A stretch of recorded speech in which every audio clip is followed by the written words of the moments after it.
Tanpa berlama-lama lagi, mari kita lanjutkan ke cerita berikutnya. Berjalan santai di taman kota, burung bernyanyi di dahan bambu. Hari Sabtu saatnya bersuka, mengisi energi untuk pekan yang baru. Pada saat ini, dia bahkan bisa mendengar detak jantungnya sendiri yang semakin cepat. Namun saat dia mulai memahami dan hendak menemukan petunjuk sumber asal, tubuhnya langsung menjadi dingin dan perasaan krisis hidup dan mati menghampirinya. Perasaan krisis hidup dan mati ini tidak lebih lemah dari runtuhnya kolam pemakaman surgawi.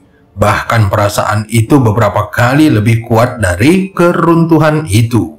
Master Void bahkan merasa aura ini agak familiar. Pupil matanya mengecil saat dia menatap pedang besi di tangan Wang Lin. Harta karun kekosongan nirvana semu. Meskipun pedang itu tidak lepas dari tangan Wang Lin, namun ilusi pedang perak raksasa sepanjang 100.000 kaki muncul di antara Wang Lin dan Master Void. Pedang besar ini seluruhnya terbuat dari cahaya perak dan memancarkan cahaya yang menyilaukan. Begitu muncul, pedang itu menghantam Master Void tanpa ampun.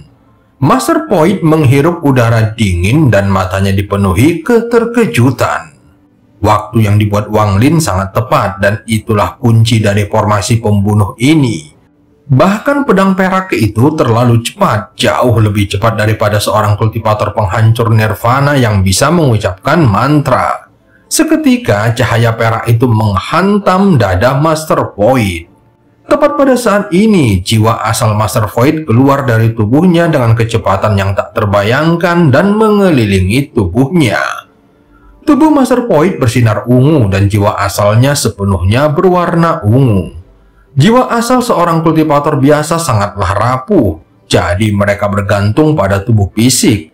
Namun saat mencapai level kultivasi yang tinggi seperti Master Void, jiwa asal akan jauh lebih kuat daripada tubuh fisik. Master Void mengelilingi tubuhnya dengan jiwa asal untuk menangkis pedang perak. Cahaya perak menyala dengan hebat dan tubuh Master Void bergetar. Wajahnya memerah sebelum batuk darah. Jiwa asalnya juga bergetar sebelum kembali ke tubuhnya. Master Void memperlihatkan ekspresi mengerikan yang belum pernah dia tunjukkan sebelumnya. Dan suara letupan terdengar dari dalam tubuhnya. Dia terdorong mundur, tetapi dia memaksa dirinya untuk berhenti. Jadi dia tetap berada di dalam jangkauan sumber asal. Hal ini memungkinkan sumber asal menyerang tubuhnya, membuat luka-lukanya menjadi semakin parah. Bajingan kecil, bahkan dengan harta karun kekosongan nirvana semu, kau tidak memiliki kualifikasi untuk membunuhku. Mata Master Void menyipit saat dia bergegas ke arah Wang Lin tanpa ampun. Wajah Wang Lin pucat karena energi asalnya telah meninggalkan tubuhnya dan masuk ke pedang besi seperti orang gila. Dia telah memeriksa pedang besi sebelumnya dan tahu bahwa dia dapat menggunakannya tanpa harus memurnikannya. Pedang besi yang sangat berbeda dari harta karun tradisional ini membingungkan Wang Lin. Namun untuk melengkapi formasi pembunuhan, dia langsung menggunakannya tanpa ragu-ragu. Wang Lin juga sudah siap dengan situasi pedang besi ini menyerap energi asalnya. Meskipun sejumlah besar energi asalnya meninggalkan tubuhnya, dia tidak panik dan tetap tenang. Saat Master Void menyerangnya, Wang Lin mengangkat pedang besinya sekali lagi dan menarik nafas dalam-dalam. Energi asal mengalir keluar dari tubuhnya saat pedang itu kembali diselimuti cahaya perak dan dia menebasnya. Cahaya perak itu terang benderang ketika tangan kanan Master Void melambai ke belakang dengan keras dan ekspresinya menjadi sangat suram. Dia agak cemas sekarang karena berada di dalam area sumber asal yang berarti dia akan terus-menerus diserang olehnya meskipun itu tidak terlalu menyakitkan. Sebagai perbandingan, jumlah sumber asal ini bahkan tidak 1/10.000 dari energi asalnya. Tetapi hanya menghadapi sejumlah kecil sumber asal ini, dia membutuhkan sebagian besar energi asalnya untuk melawan. Dia juga harus membenamkan seluruh pikirannya untuk memahaminya sambil menahannya. Sebelumnya, Master Void tidak menganggap Wang Lin sebagai ancaman, tetapi dia tidak pernah menyangka Wang Lin memiliki harta karun kekosongan nirvana semu. Akibatnya, dia harus berhati-hati, tetapi dia tidak mau melepaskan kesempatan ini untuk memahami energi asal muasal. Saat ini, niat membunuhnya terhadap Wang Lin telah mencapai batasnya. Aku hanya butuh 7 menit lagi, dan aku yakin bisa memahami misteri di balik asal-muasal sumber ini. Master Void menepuk tasnya dan sebuah es batu berwarna ungu muncul di tangannya. Saat es batu itu muncul, seluruh aula diselimuti oleh hawa dingin yang menusuk. Merasa hatinya sakit, sebagian jiwa asal Master Void terbelah dan membentuk Master Void lainnya. Kemudian tubuh itu menelan es batu ungu dan menyerang Wang Lin seperti sambaran petir. Wang Lin mengayunkan pedang besinya dan dengan kilatan cahaya perak, ilusi pedang perak raksasa itu muncul sekali lagi. Pedang itu melesat ke arah avatar jiwa asal Master Void. Avatar itu membentuk segel dan menunjuk ke pedang raksasa. Terdengar suara ledakan keras dan avatar itu terdorong mundur. Avatar itu kemudian meredup, tetapi pedang ilusi juga runtuh. Saat es batu ungu itu muncul, Wang Lin merasakan aura yang mirip dengan pedang besinya dan anak panah milik Xuan Bao. Jelas bahwa es batu ungu itu juga merupakan harta karun kekosongan nirvana semu. Pada saat ini, Wang Lin telah kehilangan sejumlah besar energi asal di dalam tubuhnya. Tetapi sekarang bukan saatnya untuk mengkhawatirkan energi asal muasalnya. Formasi pembunuhan telah dimulai dan Wang Lin tidak mau melepaskannya. Dia telah menggunakan sumber asal sebagai umpan untuk menyiapkan formasi pembunuhan ini. Jika dia tidak dapat membunuh atau menyebabkan beberapa cedera serius pada Master Void, itu akan dianggap sebagai kegagalan dalam rencananya. Dia tidak hanya mengungkap asal sumbernya, tetapi dia bahkan mengungkapkan harta karun kekosongan nirvana semu miliknya. Namun jika dia dapat melukai atau membunuh Master Void secara serius, itu sudah cukup untuk menghalangi bibi Xia dan pria berpakaian hitam.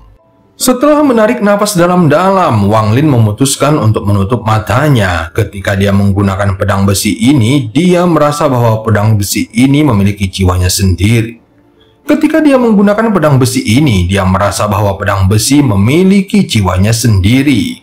Wang Lin tidak dapat menunjukkan kekuatan sebenarnya karena tingkat kultivasinya. Tetapi karena pedang besi ini tidak memerlukan pemurnian untuk digunakan, ada cara untuk menunjukkan kekuatan sebenarnya. Dia hanya perlu memperlakukan harta karun itu seperti manusia. Saat Wang Lin menutup matanya dan melepaskan kendalinya, pedang besi itu mengeluarkan nyanyian pedang. Avatar Master Void menyerang sekali lagi. Es batu ungu di dalam avatar itu memancarkan hawa dingin yang tak berujung. Sebelum mendekat, energi dingin yang kuat sudah mendekati Wang Lin. Pedang besi di tangan Wang Lin tiba-tiba terangkat, tetapi bukan Wang Lin yang menggerakkannya, melainkan pedang besi yang menarik tangan Wang Lin.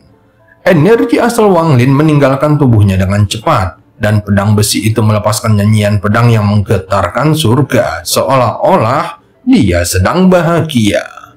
Tepat saat avatar Master Void mendekat, pedang perak raksasa lainnya muncul. Namun pedang perak ini berbeda. Pedang itu tampak seperti pedang sungguhan. Mustahil untuk mengatakan bahwa itu adalah ilusi. Saat pedang itu muncul, pedang perak raksasa itu langsung menebas. Dengan suara keras, avatar Master Void bertabrakan dengan pedang besar itu dan mundur beberapa langkah. Namun pedang besar itu tidak menghilang dan cahaya peraknya bersinar lebih terang. Kemudian bergerak membentuk busur dan menyerang dari sisi kiri.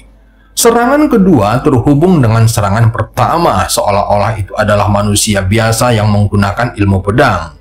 Jika memang begitu, itu tidak akan mengejutkan. Tetapi begitu pedang perak itu bertabrakan dengan avatar Master Void untuk kedua kalinya, dia segera bergerak dan menyerang dari bawah. Tidak ada jeda sama sekali, pedang perak besar itu berubah menjadi sinar cahaya perak dan terus menyerang avatar Master Void seperti naga perak. Serangan demi serangan, pedang perak itu menyerang avatar Master Void. Kecepatannya menjadi semakin cepat. Serangan pertama agak lambat, tetapi serangan kedua agak cepat. Sekarang dalam sekejap mata, 7 serangan terhubung menjadi satu. Semua energi asal Wang Lin telah lenyap dalam serangan ke-6. Sedangkan serangan ke-7, energi itu menyerap esensi tubuhnya. Untungnya, tubuh dewa kunonya sangat kuat dan mampu menahannya. Setelah serangan ke-7, serangan ke-8 menyerang bagaikan naga perak. Dan setelah itu muncul lagi serangan ke-9, ke-10, dan ke-11. Hampir semua tatapan di aula terfokus pada avatar Master Void. Serangan terus-menerus dari harta karun itu sangat mengejutkan hati semua orang. Semua ini terjadi terlalu cepat. Cahaya perak itu menjadi semakin cepat, lalu muncul lagi serangan ke-19, serangan ke-22. Kulit Wang Lin mengerut dalam skala besar dan matanya menjadi redup. Bahkan tubuh dewa kunonya tidak dapat menahan penyerapan semacam ini. Setelah serangan ke-17, setiap serangan membutuhkan waktu beberapa kali lebih lama dari sebelumnya. Dan 23 serangan adalah batas Wang Lin. Setelah serangan ke-23, Wang Lin tiba-tiba membuka matanya. Seperti kilatan petir yang menyambar langit, cahaya perak yang menyerang avatar Master Void tiba-tiba berhenti. Saat berhenti, cahaya perak bersinar seperti yang belum pernah terjadi sebelumnya dan menerangi seluruh aula. Di bawah cahaya perak yang menyilaukan, 23 pedang perak besar muncul di samping avatar Master Void. Saat pedang-pedang itu muncul, semuanya menembus avatar. Ke-23 pedang besar itu bagaikan 23 meteor perak yang jatuh dengan kecepatan yang tak terbayangkan. Serangkaian gemuruh bergema saat ke-23 pedang itu menembus avatar Master Void. Avatar itu bahkan tidak sempat menghindar. Saat 23 pedang besar menembus avatar itu, es batu ungu di dalamnya retak dan mulai runtuh. Bersamaan dengan es batu, avatar Master Void terpecah menjadi beberapa bagian ketika 23 pedang menembusnya. Namun, ini belum berakhir di sini. Ke-23 pedang besar itu tampak membentuk jaring dan mereka menyerang Master Void. Saat ini, Master Void masih memahami sumber asal ketika wajahnya berubah pucat dan dia batuk darah. Dia tampak terperanjat dengan situasi ini. Ini bukan harta karun kekosongan nirvana semu biasa. Dia tidak menyangka Wang Lin memiliki harta karun sekuat itu dan sangat sulit dibunuh. Sekarang avatar jiwa asalnya hancur, jadi dia menderita luka serius. Kulit kepalanya mati rasa saat melihat 23 pedang yang menghancurkan avatar jiwa asalnya dan harta karun kekosongan nirvana semu miliknya. Namun dia hanya butuh beberapa tarikan nafas lagi untuk memahami sepenuhnya misteri sumber asal. Jika Wang Lin ingin membuatnya menghindar, maka dia sebaiknya membunuhnya saja. Persetan! Master Void telah berkultivasi selama bertahun-tahun dan tentu saja menduga bahwa Wang Lin telah menggunakan sumber asal sebagai umpan dan memaksanya ke dalam situasi di mana dia tidak dapat menggunakan kekuatan penuhnya. Hal ini memaksanya untuk mengerahkan sebagian besar upayanya untuk memahami sumber asal dan dengan demikian menciptakan formasi pembunuh yang membuatnya sulit untuk maju atau mundur. Saat ini dia tidak mundur dan malah menepuk tasnya. Sebuah cangkang kura-kura hitam seukuran kepalan tangannya muncul. Cangkang kura-kura ini juga merupakan harta karun kekosongan nirvana semu. Sebagai anggota penting dari aliansi kultivasi, tentu saja dia tidak kekurangan harta karun. Setelah melempar cangkang kura-kura, Master Void mengatupkan giginya dan tidak lagi memperhatikan semua ini. Kekuatan jiwanya menyebar seperti orang gila saat dia memahami asal-muasal sumber. Dia bisa merasakan bahwa dia hanya tinggal sedikit lagi untuk menemukan jalan menuju langkah ketiga yang telah dia impikan selama bertahun-tahun yang tak terhitung jumlahnya. Cangkang kura-kura itu terbang keluar dan melayang di hadapan Master Void. Cangkang itu melepaskan sejumlah besar cahaya hitam. Tetapi tepat ketika cahaya hitam itu mulai bersinar, 23 pedang besar menghantam cangkang kura-kura. Suara gemuruh menggema dan sementara cangkang kura-kura itu terdorong ke belakang, dia mampu menahan serangan. Namun serangan ini tidak berhenti. Setelah pedang ketiga menghilang, pedang keempat dan kelima segera menyusul. Ini berlanjut hingga pedang ke-21 hancur menjadi sinar cahaya perak. Cangkang kura-kura hitam terus mundur dan retakan yang tak terhitung jumlahnya muncul di atasnya. Itu hanya bertahan 3 tarikan napas waktu sebelum pecah menjadi potongan-potongan yang tak terhitung jumlahnya dan tersebar ke segala arah. Ketika runtuh dan kehilangan kekuatan untuk memblokir, pedang ke-22 dan ke-23 melesat langsung ke Master Void. Dua pedang besar terakhir ini mengandung kekuatan penghancur yang paling dahsyat. Dalam sekejap mata, mereka melesat ke arah dada Master Void. Dia tidak punya waktu untuk menggunakan mantra apapun pada jarak ini dan mustahil baginya untuk melepaskan kesempatan ini memahami asal-muasal sumber. Meskipun ini terdengar lambat, semuanya terjadi dalam sekejap. Pada saat krisis ini, Master Void melambaikan tangannya dan pakaiannya mulai bergerak seolah-olah tertiup angin. Angin ungu tiba-tiba muncul dan membentuk pusaran angin di sekelilingnya. Namun saat pusaran angin itu muncul, dia bertabrakan dengan pedang ke-22. Terdengar ledakan keras dan pusaran angin itu runtuh.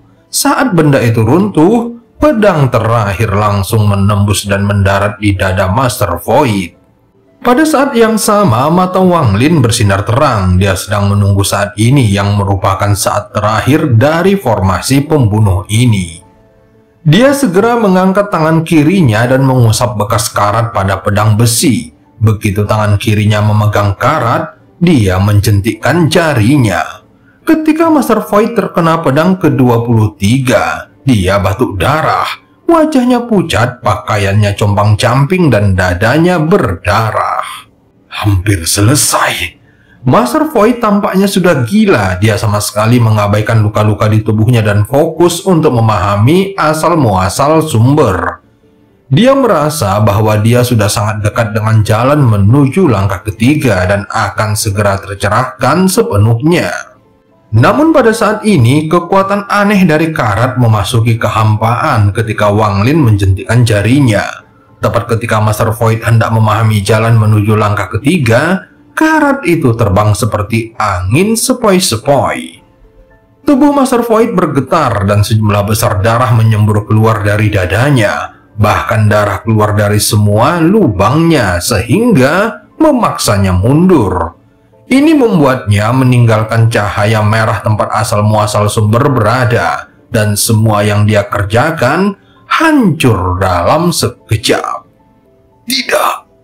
Mata Master Void merah seperti mata binatang buas, tetapi tubuhnya terlempar menjauh dari sumber asalnya, dan tidak ada yang bisa dia lakukan.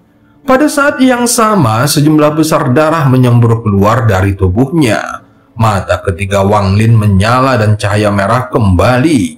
Hampir semua sumbernya hilang dan hanya tersisa sedikit. Wang Lin memegang pedang besi saat tatapan dinginnya beralih ke Bibi Xia. Pikiran Bibi Xia bergetar karena tatapan itu. Mantra dan harta karun Wang Lin sangat mengejutkannya. Dia tiba-tiba tidak berani menatap matanya dan menundukkan kepalanya.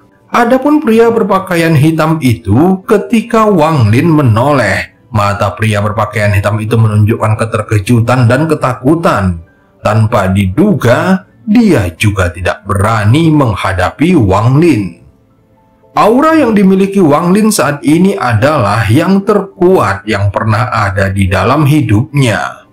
Entah melalui tipu daya atau trik, dia mampu mengalahkan seorang kultivator penghancur nirvana. Tentu saja tidak ada yang mau memprovokasi seseorang seperti dia. Jika kau menginginkan sumber asalku, jika kau menginginkan harta karunku, maka cepatlah datang dan ambillah. Niat membunuh terpancar di mata Wang Lin dan dia menyeringai. Tubuhnya perlahan menghilang ke dalam pusaran ungu yang dibentuk oleh kedua patung itu. Meskipun dia menghilang, rasa terkejut yang ditinggalkannya pada Bibisia, pria berpakaian hitam dan Master Void, masih membekas dalam waktu yang lama. Ketakutan di mata pria berpakaian hitam itu tidak dapat hilang. Hanya memikirkan 23 pedang yang dipanggil Wang Lin membuat hatinya terasa dingin. Meskipun dia tahu bahwa Wang Lin mungkin telah menghabiskan seluruh kekuatannya untuk memanggil 23 pedang itu dan hanya berpura-pura. Namun, dia tidak berani bertaruh. Serangan 23 pedang itu langsung membuatnya kehilangan kepercayaan dirinya. Sekte Dewa Burung Vermilion akan bangkit kembali karena orang ini.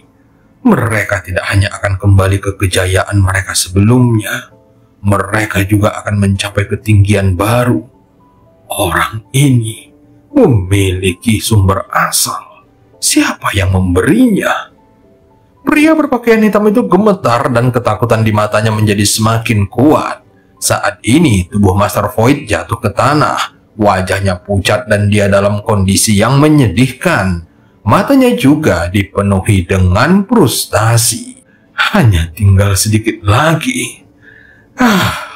Master Void mengepalkan tinjunya. Rasa sakit dari tubuhnya dan setengah dari jiwa asalnya hancur, menyebabkan tingkat kultivasinya turun drastis. Harapan yang dimilikinya ketika dia akan memahami sumber asal diikuti oleh kekecewaan yang menyebabkannya mengeluarkan raungan. Namun dia adalah seseorang yang telah berkultivasi selama bertahun-tahun. Setelah mengeluarkan raungan, dia menjadi tenang dan niat membunuh yang lebih kuat muncul di matanya. Anak itu terlalu licik, dia juga berani dan tegas. Aku tidak boleh membiarkannya menjadi kaisar Dewa Burung Vermilion di masa depan. Untuk membunuhnya, aku bersedia mengambil resiko agar wabah surga pertamaku tiba 3000 tahun lebih awal dan menggunakan kesempatan ini untuk membunuhnya, kemudian merebut sumber asalnya. Guncangan di hati Bibisia tidak kalah hebatnya dengan guncangan yang dirasakan pria berpakaian hitam atau Master Void. Bahkan karena dia tahu lebih banyak, dia menjadi lebih terkejut daripada dua orang lainnya. Apa yang mengejutkannya selain sumber asal Wang Lin adalah pedang besi itu. Dia hanya pernah mendengar tentang harta karun yang kuat seperti ini sekali di dalam hidupnya. Dia teringat kembali saat di alam kekosongan cemerlang ketika para tetua berbicara tentang harta karun di dunia. Mereka pernah mengatakan satu hal ini. Meskipun harta karun di dunia terbagi menjadi roh misterius, surgawi, kekosongan, dan nirvana, itu bukanlah satu-satunya 5 jenis. Ada harta karun bahkan di atas 5 tingkatan itu, tetapi bahkan tetua yang membicarakannya hanya menemukan harta karun tingkat nirvana. Ada banyak harta karun roh dan misterius. Sebagian besar harta karun yang digunakan oleh para kultivator tahap pertama berada dalam 2 tingkatan ini. Ada juga beberapa kultivator tahap pertama dengan harta karun surgawi. Namun para kultivator tahap kedua, harta karun surgawi tidak cukup untuk memenuhi kebutuhan mereka. Bagi monster tua penghancur nirvana, kecuali harta karun surgawi tersebut memiliki kualitas terbaik, maka harta karun tersebut seringkali tidak berguna seperti mantra surgawi. Pada saat ini, monster-monster tua penghancur nirvana ini akan mencari harta karun tingkat tinggi, mengabaikan harta karun surgawi yang biasa digunakan oleh para kultivator kuno. Mereka akan mencari harta karun yang berasal dari zaman yang lebih tua lagi. Relik dari zaman kuno itu adalah harta karun kekosongan. Meskipun harta karun kekosongan langka, masih ada beberapa yang tersisa. Setiap monster tua penghancur nirvana akan sangat menghargai harta karun kekosongan. Bagaimanapun, metode pembuatannya telah hilang dan harta karun itu tidak dapat diperbaiki. Begitu harta karun itu rusak, harta karun itu akan kehilangan banyak kekuatannya. Sebenarnya, beberapa harta karun kekosongan nirvana semu bukanlah benar-benar kekosongan nirvana semu. Harta karun itu hanyalah harta karun kekosongan. Harta karun itu hanya sedikit lebih kuat dan diberi nama kekosongan nirvana semu hanya untuk pamer. Bagi monster tua penghancur nirvana, harta karun kekosongan sudah menjadi yang teratas dan mereka akan melakukan apa saja untuk mendapatkannya. Namun bagi mereka yang berada di puncak, meskipun harta karun kekosongan masih berharga, mereka tidak kekurangan harta karun semacam ini.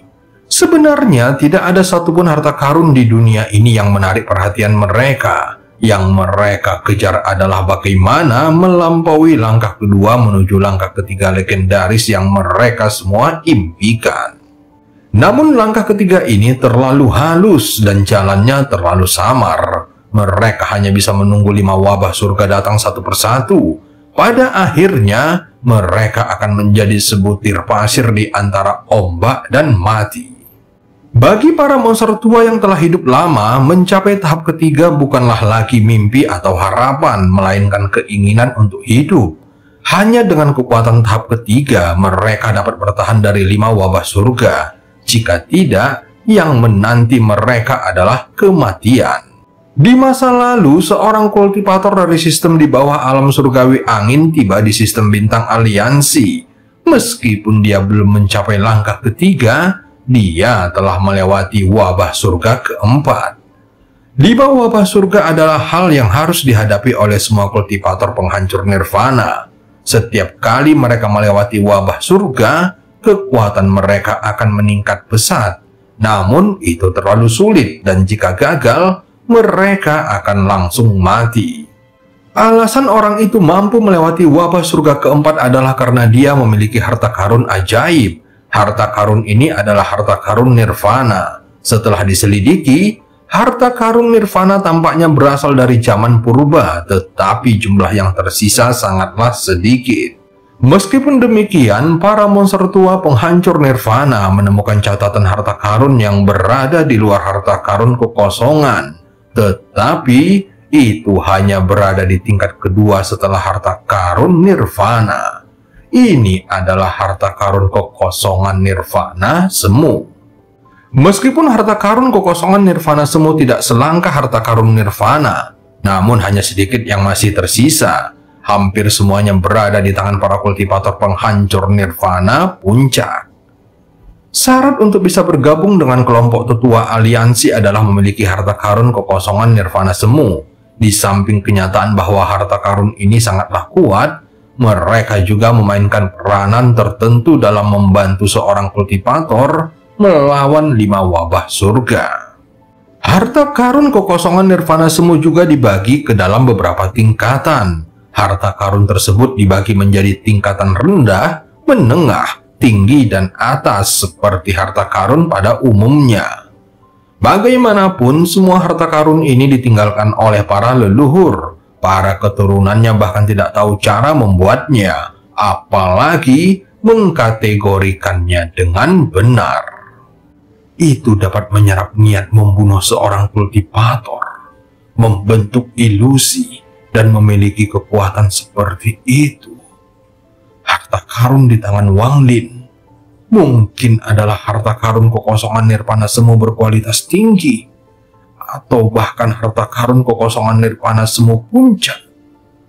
Bibi Xia langsung tersentak dan ketakutan memenuhi matanya. Saat mereka bertiga sedang berpikir, terdengar suara gemuruh dari luar. Pria berpakaian hitam itu segera melompat di antara patung-patung dan meniru Wang Lin untuk meninggalkan tempat ini. Master Void dan Bibi Xia juga terbang mendekat. Pada saat ini, di lantai 2 Kaisar Surgawi, ada kilatan cahaya ungu di sebuah paviliun di dekat bagian tengah lantai 2. Sosok Wang Lin segera berjalan keluar dari cahaya itu. Seorang kultivator penghancur nirvana ternyata sulit dibunuh.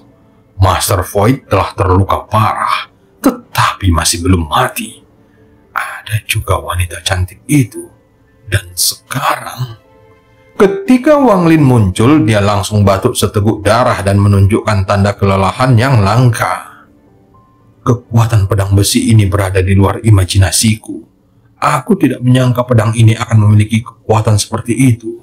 Jika aku bisa mendapatkan kelima pedang besi itu dan memasukkannya ke dalam sarung pedang, lalu menggunakannya, apa yang akan terjadi? Dan cerita pun berakhir. Sampai ketemu di part selanjutnya.